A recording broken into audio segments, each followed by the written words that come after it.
Twisted Rumor presents Chocolate Yoddah Live.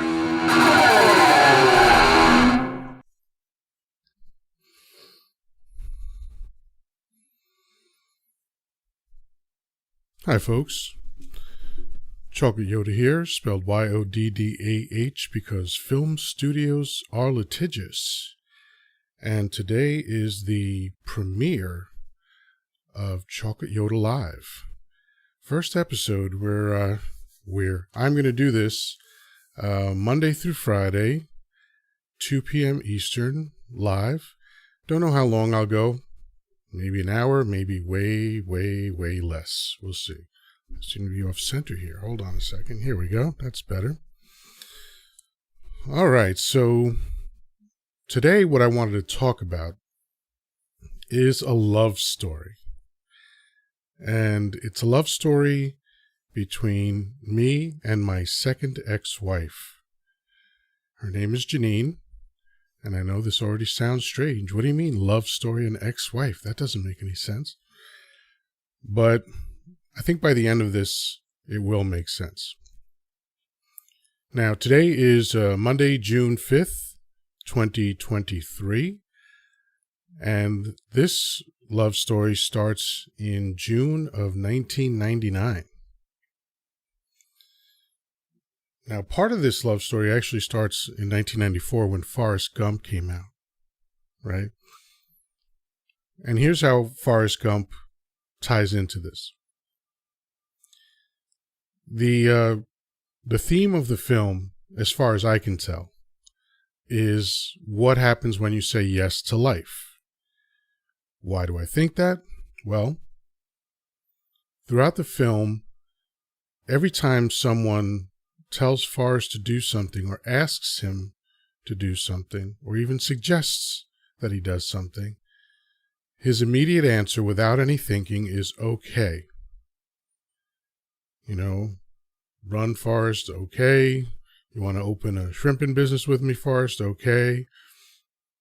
Whatever it was, he just did it without thinking. He said yes, right?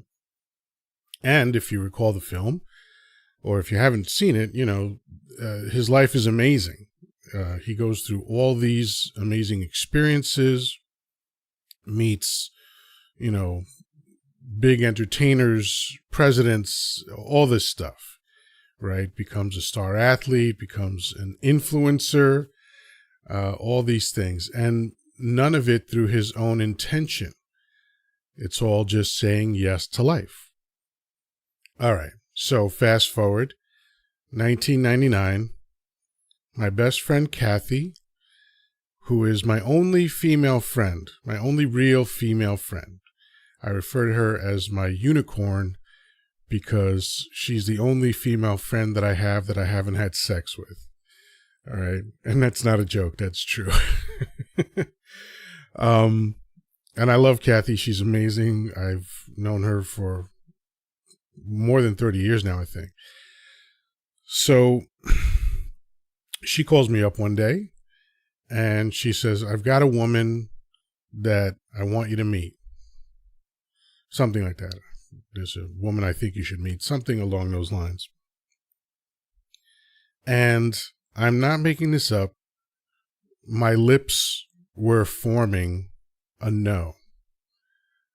I started leaning forward slightly and, you know, put my tongue up to the roof of my mouth just to start saying no, but I stopped myself because of Forrest Gump. And I said, sure, okay. And I took down Janine's number. I spelled her name wrong on the note, not a note, it was a tiny little ripped off piece of paper that I kept in my wallet for a long time. I don't think I have it anymore, but her name is spelled Janin, Janine. And I wrote, you know, Jeanin, something like that, Janine. Which I would think Janine Triplehorn spells it. And maybe Janine Garofalo also. But anyway, there I was with this new number and a promise to my friend, Kathy, because if I say yes, that's a promise to do something. And I am many things, but the one thing I am not is someone who breaks my word. And so, I don't think it was that day. I think I waited till the next day, and I called Janine. And, this was near the end of June, sort of maybe the middle to the end. And we agreed to meet July 1st. And, this was a blind date. I had spoken to her maybe 2 or 3 times before we met. Not particularly long conversations, but she seemed pleasant. I was like, all right, cool. Let me do this. And what I thought to myself when I was getting ready for this date, sort of reluctantly, because I was like, why am I doing this? And, the short answer was, well, I said I was going to do it, so I'm going to do it. So we meet at this place on Long Island. And I got there first. I was standing outside the place. And she pulls up. I thought, oh, she's attractive enough. Beautiful hair. Nice smile. The whole thing. And we wound up talking for about 3 hours. And it was really easy. It was really fun. We ate a little bit. It was like a coffee/cafe type place. Which might mean the same thing. Isn't cafe another word for coffee? I don't know. Whatever. There's food and beverages. And I like both. So the date ends. And I'm walking her to her car. And I remember thinking, oh my God, I can't believe this. I'm going to ask her out again. And in front of her, I put my hands on my face, and then I said, I'd love to see you again, So fast forward from there, we get married in 2001.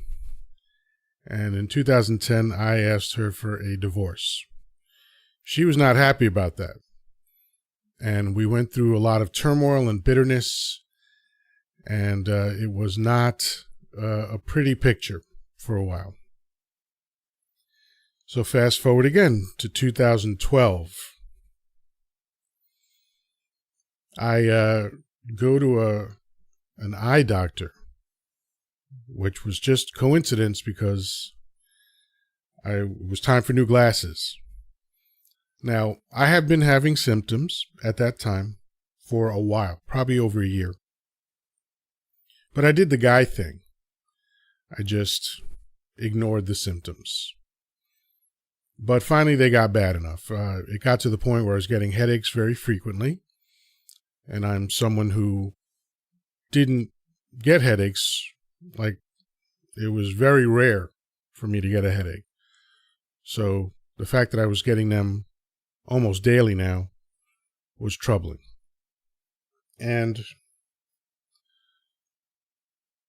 I had moved down to Florida. I thought it was going to be temporary. The goal was 3 months. And I moved to Tampa to be with my mother because she was having some health issues. And she had asked me to come down. And of course I did. And right as I was driving there, I got a new symptom. While I was on the road, driving 55 or so miles per hour, suddenly I was getting tunnel vision. And it had happened a couple times before that, but never while I was driving. It was always while I was just sitting there watching TV, which of course, the fact that I ignored that was really dumb in retrospect. I knew something was wrong. I just didn't know what it was. I thought it was encephalitis, which it turns out presents very similarly to the thing that I had. And so there I am on the road, getting tunnel vision, freaking out, because it was like my vision was like reduced down to a pinprick, And while you're driving, that is very inconvenient.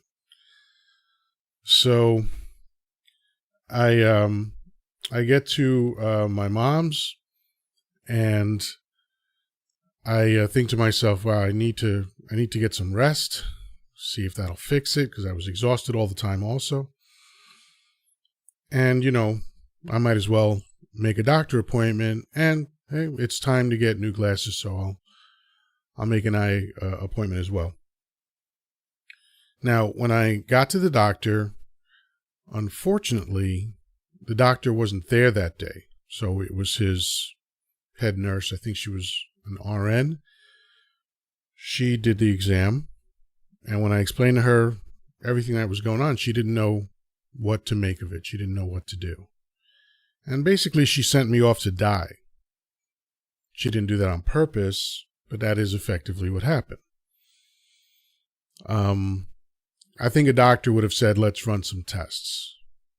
Nothing against nurses. I love nurses. But this particular nurse, unfortunately, didn't know enough to help me. So I think it was maybe a week later that I had my eye exam. And again, it was just a routine exam, although I did schedule it with an ophthalmologist. So, we could be thorough. And the ophthalmologist's staff of nurses ran a bunch of different tests. And when I was done, they sat me in a room and enter the doctor. And I had never met him before. This was my first time meeting him.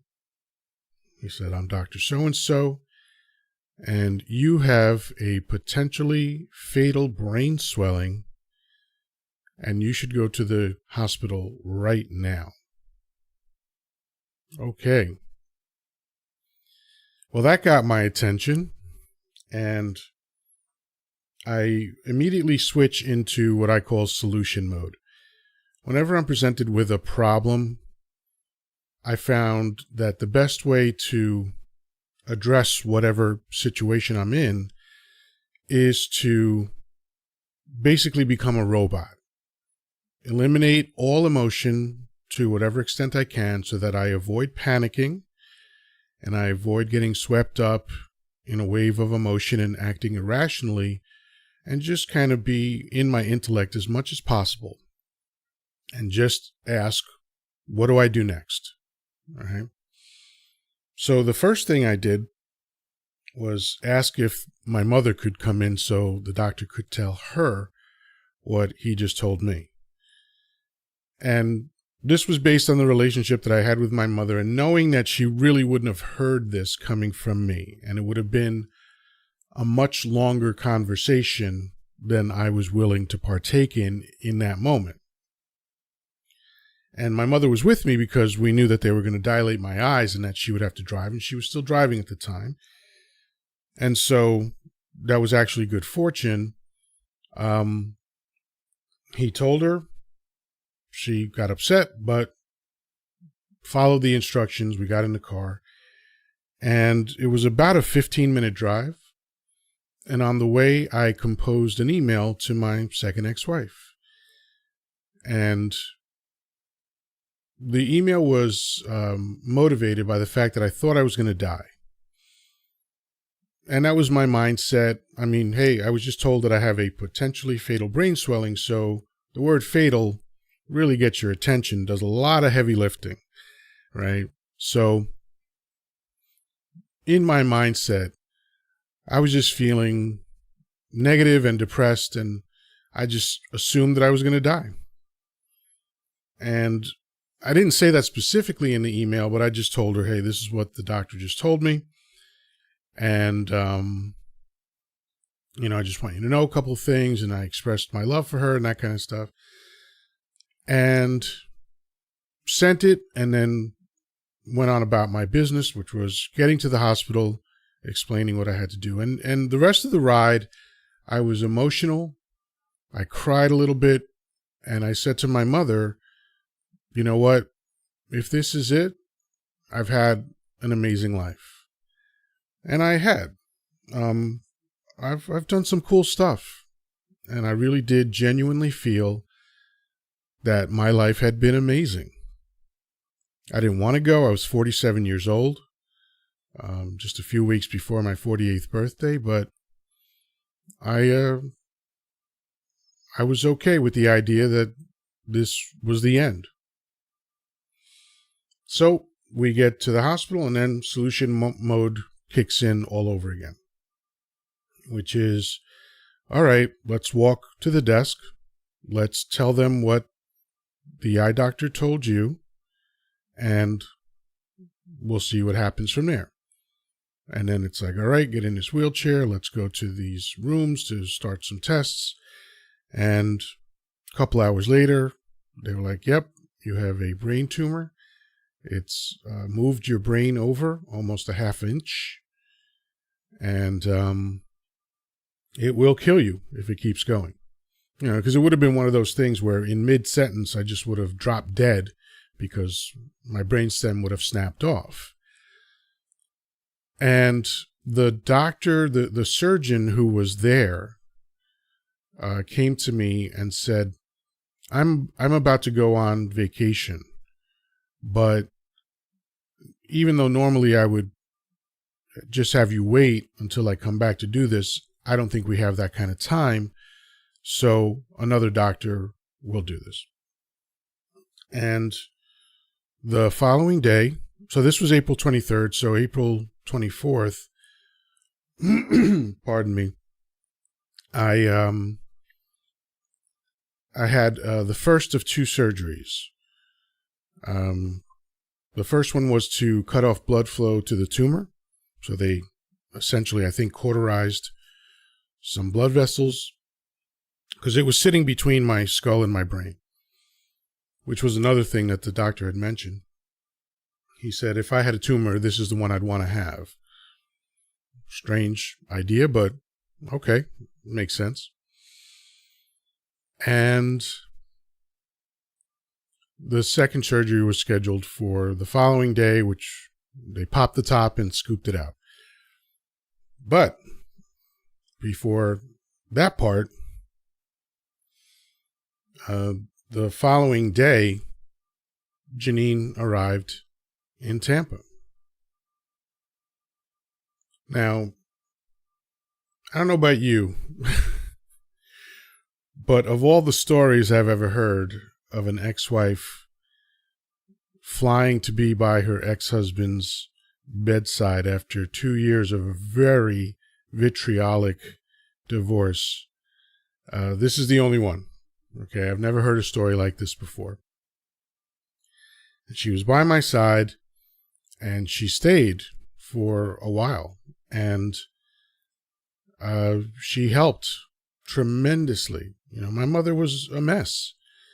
You know, she was 80 years old just a few months later, and, you know, not in terrible health, but not in great health. As I said, I flew down there because of her health issues.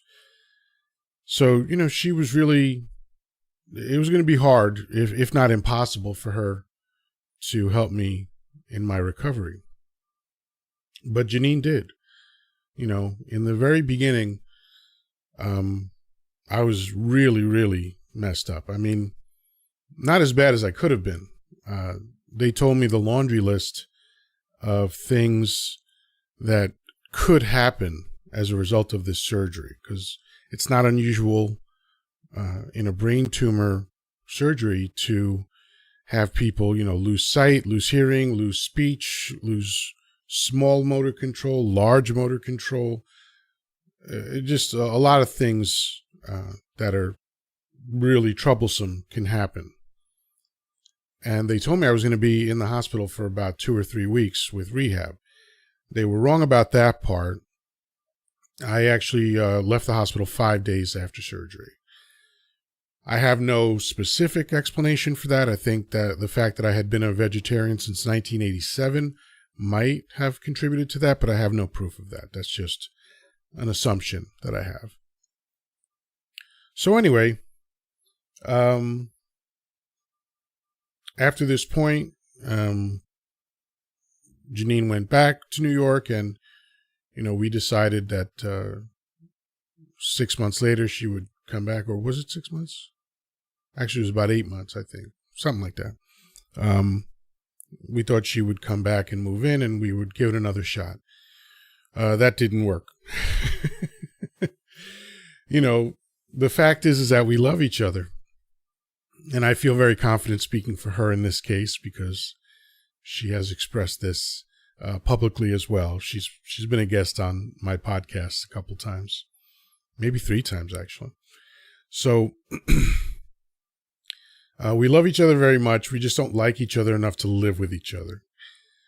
But at this point now, 24 years later, she is one of my best friends. Can't imagine life without her. This is the love story of my life. It's the greatest love story that I've ever experienced. And she, along with the other small handful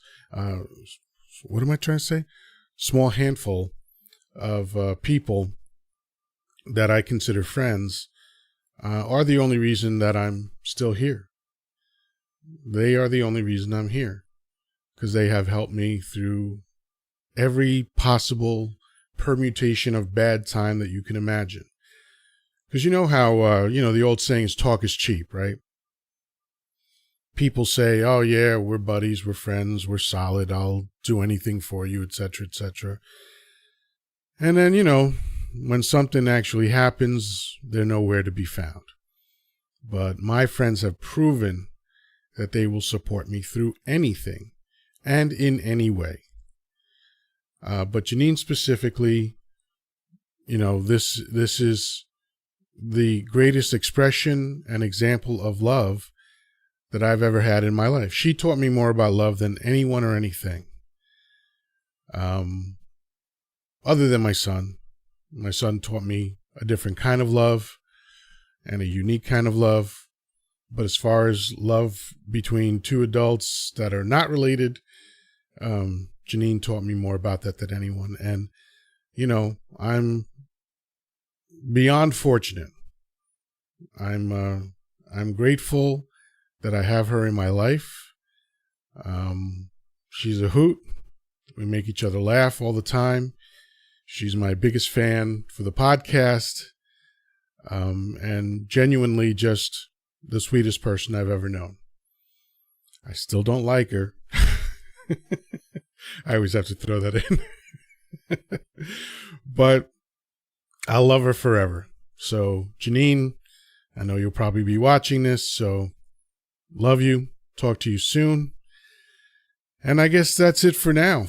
That wraps up the premiere episode of Chocolate Yoddah Live, brought to you by the Persistent Rumor Podcast. All right. Peace, love, and granola. Talk to you soon.